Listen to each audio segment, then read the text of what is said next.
दोस्तों, जरा एक पल के लिए सोचिए। अगर किसी रिश्ते को मंजूरी मिलने में सालों लग जाए और अचानक एक ऐसा फैसला सामने आ जाए जो सबकी जिंदगी बदल दे, तो उस पल का एहसास कैसा होगा? क्या होगा जब जिद प्यार के आगे झुक जाए? और क्या होगा जब एक ऐसा दिल जो हमेशा सख्त दिखाई देता था अचानक पिघल जाए? आज की कहानी में कुछ ऐसा ही होने वाला है। और यकीन मानिए, ये पल इतना भावुक है कि जिसने भी इसे देखा उसकी आंखों में खुशी के आंसू आ गए। काफी समय से दो दिल एक होने का इंतजार कर रहे थे। दोनों एक दूसरे से बेहद प्यार करते थे, लेकिन उनके रास्ते में सबसे बड़ी दीवार थी परिवार की मंजूरी। घर में एक ऐसा शख्स था जो इस रिश्ते के खिलाफ खड़ा था।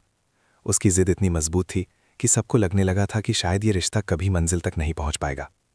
हर बार वही बात दोहराई जाती थी कि ये रिश्ता मुमकिन नहीं है। लेकिन प्यार की ताकत यही होती है कि वो हार मानना नहीं जानता। उस नौजवान ने ठान लिया था कि चाहे जो हो जाए वो कोशिश करना नहीं छोड़ेगा। उसने पूरे विश्वास के साथ एक फैसला लिया। उसने कहा कि वो 7 दिनों में उस दिल को मनाकर रहेगा जो अभी तक इस रिश्ते के खिलाफ खड़ा है। दिन गुजरते गए। हर दिन एक नई उम्मीद लेकर आता था, लेकिन साथ ही डर भी साथ चलता था। जैसे जैसे 7वां दिन करीब आने लगा, घर का माहौल भी बदलने लगा। किसी के चेहरे पर उम्मीद थी तो किसी के दिल में डर। उस लड़की की आंखों में कई सपने थे। उसने अपने भविष्य की तस्वीर अपने दिल में संजो रखी थी, लेकिन उसके मन में एक डर भी था कि कहीं ये सपना अधूरा न रह जाए। कई बार वो अकेले बैठकर सोचती थी कि अगर इस बार भी मंजूरी नहीं मिली तो शायद उसकी जिंदगी की सबसे खूबसूरत कहानी यहीं खत्म हो जाएगी। इसी बीच पूरे मोहल्ले में खुशियों का माहौल बना हुआ था। लोग रंगों और जश्न की तैयारी कर रहे थे। हर तरफ हंसी और उत्साह दिखाई दे रहा था, लेकिन उस लड़की के दिल में अभी भी बेचैनी थी। उसे लग रहा था कि शायद आज भी कुछ नहीं बदलेगा। लेकिन दोस्तों, कहानी का असली मोड़ यहीं से शुरू होता है। अचानक वही शख्स जो इतने दिनों से इस रिश्ते के खिलाफ था, खुद आगे बढ़ता है। वो सीधे उस नौजवान के पास जाता है और पहली बार उसे उसके नाम से पुकारता है। ये सुनते ही वो नौजवान थोड़ा हैरान हो जाता है, क्योंकि इससे पहले उसने कभी ऐसा नहीं सुना था। वो मुस्कुराते हुए पूछता है कि आज आपने मुझे इस तरह क्यों बुलाया? तभी सामने से एक हल्की सी मुस्कान के साथ जवाब आता है, अब तुम्हें इस नाम की आदत डालनी होगी, क्योंकि बहुत जल्द तुम हमारे परिवार का हिस्सा बनने वाले हो। ये सुनते ही जैसे समय कुछ पल के लिए रुक जाता है। उस नौजवान को यकीन ही नहीं होता कि ये सच है। उसकी आंखों में खुशी साफ दिखाई देने लगती है। इतने दिनों की मेहनत और उम्मीद आखिरकार रंग ला चुकी थी।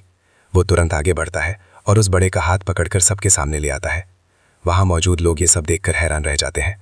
किसी को समझ नहीं आता कि आखिर अचानक क्या बदल गया। तभी वो शख्स सबके सामने साफ शब्दों में कहता है कि अब किसी को चिंता करने की जरूरत नहीं है। उसे इस रिश्ते से कोई आपत्ति नहीं है और वो इसे पूरे दिल से स्वीकार करता है। ये सुनते ही वहां खड़ी उस लड़की की आंखों में खुशी के आंसू आ जाते हैं। उसकी मुस्कान वापस लौट आती है। इतने दिनों की चिंता एक ही पल में खत्म हो जाती है। आसपास खड़े लोग भी इस पल को देखकर भावुक हो जाते हैं। तालियों की आवाज गूंजने लगती है। इसके बाद खुशी का ऐसा माहौल बनता है कि पूरा मोहल्ला जश्न में डूब जाता है। ढोल बजने लगते हैं, लोग नाचने लगते हैं, हंसी गूंजने लगती है। वो लड़की कभी अपने पिता के साथ मुस्कुराती है तो कभी उस शख्स के साथ जिसने उसके लिए हार नहीं मानी। लेकिन दोस्तों, हर कहानी में एक ऐसा मोड़ भी होता है जहां किसी को ये खुशी पसंद नहीं आती। दूर खड़ा एक व्यक्ति ये सब देख रहा होता है। उसके चेहरे पर हैरानी भी है और बेचैनी भी। उसे समझ नहीं आता कि आखिर इतनी जल्दी सब कुछ कैसे बदल गया। वो तुरंत फोन मिलाता है और किसी को ये खबर देता है। उधर फोन सुनते ही एक और चेहरा हैरानी से भर जाता है। उसे उम्मीद नहीं थी कि इतने प्रयासों के बाद भी ये रिश्ता आगे बढ़ जाएगा। लेकिन फिलहाल वहां मौजूद लोगों के लिए ये पल सिर्फ खुशी का पल है।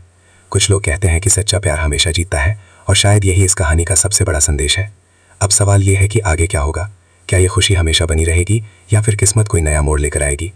दोस्तों, आपको क्या लगता है? क्या दो दिलों का ये मिलन सही फैसला है? अपनी राय कमेंट में ज़रूर बताइए। और अगर आपको ऐसी ही दिलचस्प और भावुक कहानियां सुनना पसंद है तो अभी चैनल को सब्सक्राइब ज़रूर कर लीजिए, क्योंकि यहाँ आपको हर दिन ऐसी कहानियां मिलेंगी जो दिल को छू जाएंगी।